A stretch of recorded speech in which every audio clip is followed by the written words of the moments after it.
ভাতের মধ্যে কেউ ড্যানিশ দেয় নাকি? আমি দেখলাম আমার বন্ধু ভাতের মধ্যে ড্যানিশ দিচ্ছিল। আমি জিজ্ঞাসা করলাম, বন্ধু তুমি ভাতগুলোকে নষ্ট করছো কেন? বন্ধু বলল, নষ্ট করছি না, এটা দিয়ে এমন একটা মজার খাবার তৈরি করছি যা খেলে তুমি বারবার খেতে চাইবে। সেই সাথে বাজারে এটা অনেক দামে বিক্রি হয়, তুমি চাইলে এটা দিয়ে ব্যবসাও করতে পারো। আমি বললাম, তাহলে তো শিখে নিতে হবে কিভাবে এটা তৈরি করে। তুমি তাহলে আমাকে শুরু থেকে বলো কি করতে হবে। সে বলল, প্রথমে একটি প্যানের মধ্যে 1 কাপ চাল নিতে হবে আর এতে দিতে হবে 2 টেবিল চামচ পানি। আমি জিজ্ঞাসা করলাম, যে কোনো চাল দিলেই হবে? সে বলল, না, আতপ চাল দিয়ে এটা বানাতে হবে আর এখানে চালগুলোকে সিদ্ধ করে নিতে হবে। আরেকটা জিনিস মাথায় রাখবা, এখানে কিন্তু নর্মাল ভাতের মতো ভাতের ফেনা বা পানিটাকে ফেলে দেওয়া যাবে না। এক কথায় ভাত যাতে পানি টেনে নেয় সেভাবেই সিদ্ধ করে নিতে হবে। আমাকে বলতে বলতে দেখালো, দেখো এখানে কিন্তু অবশিষ্ট পানি আছে, আরো সিদ্ধ করে নিতে হবে। কিছুক্ষণ পরে ঢাকনা খুলে দেখালো, দেখো বন্ধু একেবারে এমন করে সিদ্ধ করে নিতে হবে। এবার এই ভাতের মধ্যে দিতে হবে ড্যানিশ। আমি জিজ্ঞাসা করলাম, ড্যানিশ বাদ দিয়ে আমি যদি অন্য কোনো কনডেন্স মিল্ক ব্যবহার করি?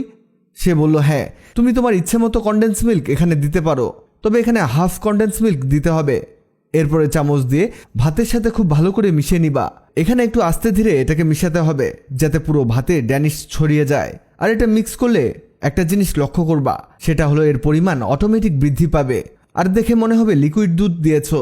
আমি বললাম, ঠিক আছে, কিন্তু এরপরে কি করতে হবে? সে বলল, এরপরে দিতে হবে সাদা এলাচ।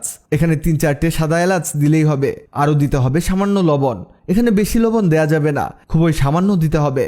আর এর মধ্যে দিয়েছি দুধ। এখানে গাভীর দুধ ব্যবহার করতে হবে, পাউডার দুধ না দেয়াই ভালো। এবার চুলার আঁচ মিডিয়াম করে দিয়ে এটাকে অনবরত নাড়তে হবে। এখানেও একই সিস্টেম। আমি জিজ্ঞাসা করলাম, কি সিস্টেম? সে বলল, এটাকেও শুকিয়ে নিতে হবে। শুরুতে যেভাবে আমরা ভাতের পানিটাকে অ্যাডজাস্ট করে নিয়েছি এখানেও সেম ভাবে দুধ অ্যাডজাস্ট করে নিতে হবে। আমি বললাম, ওকে, এটা হতে হতে আপনাদের জানিয়ে দেই, আগের ভিডিওতে কমেন্ট করেছেন মালয়েশিয়া থেকে নয়ন আলী, গাজীপুর থেকে রুমি, ঢাকা থেকে এনিদীপ। আপনারা যারা কমেন্ট করেছেন আপনাদের ধন্যবাদ। এটা অলমোস্ট হয়ে গেছে।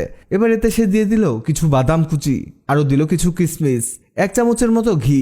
এবার ফাইনালি এটাকে নাড়তে হবে যাতে সবকিছু ভালোভাবে মিশে যায়। সে কিছুটা নেড়েচেড়ে এটাকে নামিয়ে নিচ্ছিল। আমি বললাম, আমাদের কাজ কি শেষ তাহলে?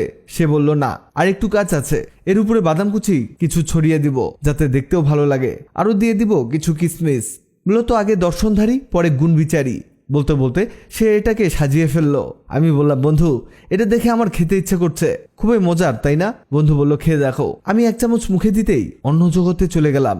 মনে হচ্ছে চোখ বন্ধ করে মুখে রেখে আস্তে আস্তে খাই। জিভের মধ্যে গাঢ় একটা লেয়ার লাগছে। এত মজার পায়েস আমি আগে কখনোই খাইনি। অসাধারণ হয়েছে। পায়েস যে এত মজার হয় জানা ছিল না। ধন্যবাদ বন্ধু তোমাকে। ভিডিওটি আপনার কাজে আসবে, তাই দ্রুত খুঁজে পেতে টাইমলাইনে শেয়ার দিয়ে রাখুন। আপনি কোথা থেকে ভিডিওটি দেখলেন কমেন্ট করে জানান, যাতে পরের ভিডিওতে আপনাকে ধন্যবাদ জানাতে পারি। ভিডিওটি ভালো লাগলে লাভ রিঅ্যাক্ট দিন। এমন সব তথ্যবহুল ভিডিও পেতে ন্যাচারাল বিউটি হ্যাক্সকে লাইক ও ফলো দিয়ে রাখুন।